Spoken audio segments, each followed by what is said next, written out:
Hey guys, welcome back. Today is October 23rd. We're going to run outside and we are going to collect some Roselle calyx.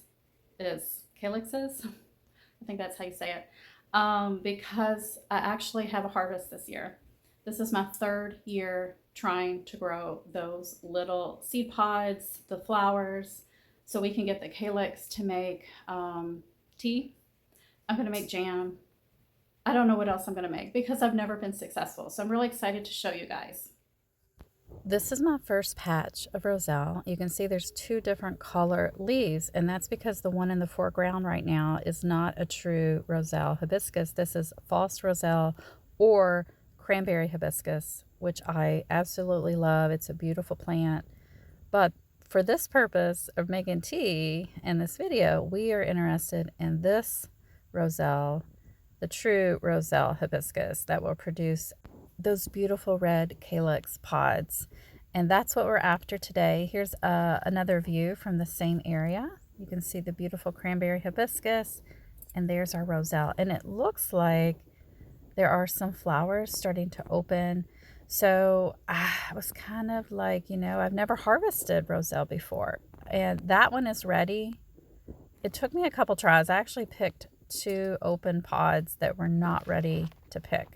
The flower was in the process of blooming, whereas the one we're looking at now is in the process of just dropping its flower. It's already opened the flower. It's already bloomed. Those are the ones I want. Unfortunately, I did pick a couple that were not mature and ready, but that's okay. It was a learning process for me. First time I ever got to harvest a calyx, so I was so excited, overly excited, I guess.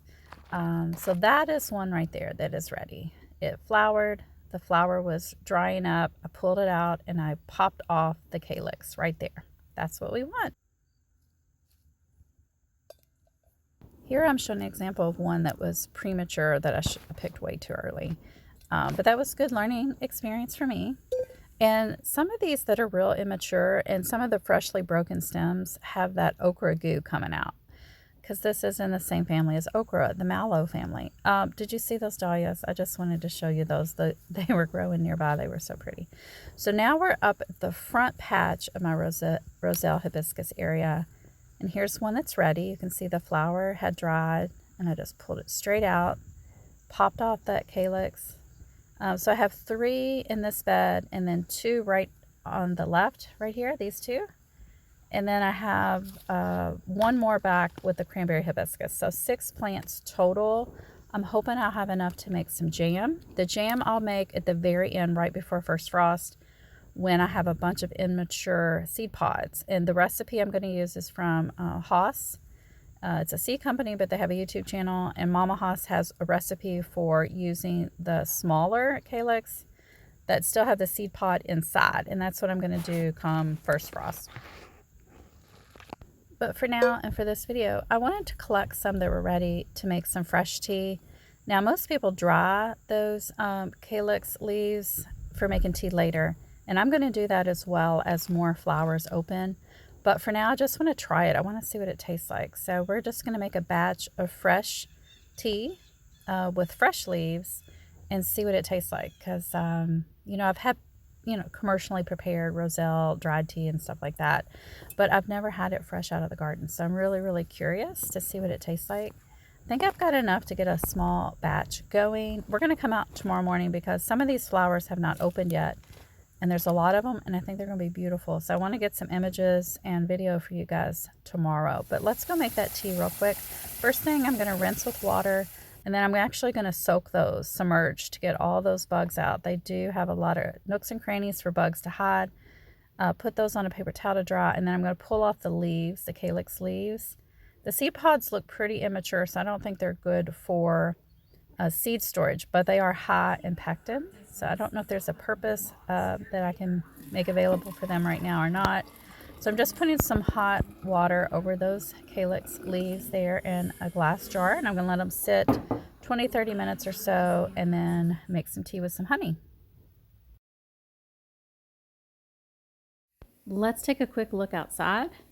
New day, new morning. Let's see what's blooming. And lots of little buds starting to open, more so than yesterday evening. But look at this stunning dinner size plate dahlia. It's so pretty. And there's a bee in there hiding. How cute. So I had more flowers many, many days ago, and you saw those pictures just a second ago. Unfortunately, I do not have any in full bloom this morning. So they're still pretty though. Maybe by this evening, they'll open up a little bit more. And I would say in probably a weekish or so, there's going to be so many flowers blooming all at once. It's going to be so beautiful. Hopefully I'll be doing my garden tour around that time, but I definitely will be taking more pictures. But I love these flowers, and a lot of the mallow family flowers, they only bloom for one day. So they're only gorgeous for one day. So I love the Roselle. I'm so happy it worked out this year. One thing that I did differently this year is that I put cardboard all around the plant after I planted it, compost, lots and lots of compost, and mulch. Okay, so let's try this drink. I did try a little bit last night. It wasn't like super cold when I tried it, so this has been chilling overnight. Got some ice. You can see the beautiful, gorgeous color. It reminds me of Kool-Aid or something similar from my childhood. Let's try it.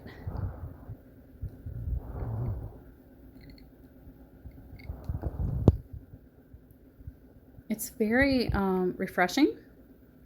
It does not taste bad at all. I do think I'm going to like the dried Roselle leaves better in a tea blend or as a straight up tea after the leaves are dried.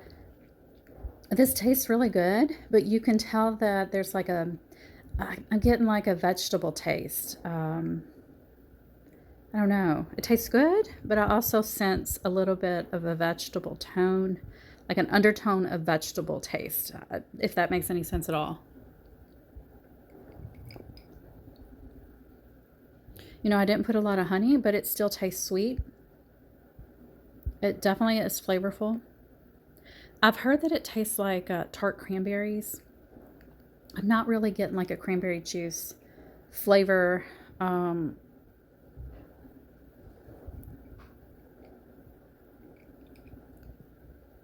It's supposed to be super high in vitamin C, antioxidants, and it's supposed to be good for like inflammation. I mean, I could definitely drink this as a fresh tea. Practically speaking, I think it would be wise to go ahead and harvest and make those leaves into a dried product, because supposedly the fresh calyx pods only last, I would say, up to a week in the fridge. So I definitely want to get all of those harvested after they flower for my tea. And then I want to make that jam right before first frost. If there's a bunch of smaller calyx out there that have not opened or flowered, we can use those to make that jam from the recipe off the Haas channel page. This is really good. I'm going to drink it. It's really good. It does have that hint. I don't know what, I guess it's like a okra. Well, I don't want to say okra because I do recommend trying this. I know some people don't like okra. It doesn't taste like okra. It's just there's a fresh component that I cannot put my finger on. I can't articulate what it is. It's probably like one of those juice veggie blends that you buy for your kids. Like, I don't know if y'all have ever bought those, but it's good. It doesn't taste bad at all. And I use very little honey to get this nice, sweet, refreshing drink. So what I need, guys, are recipes, ideas. What do you do with your Roselle? How do you process it? What recipes do you make? Please let me know. And if you have any comments, put them down below and I will respond. Hope you're having a great gardening week, guys. Bye.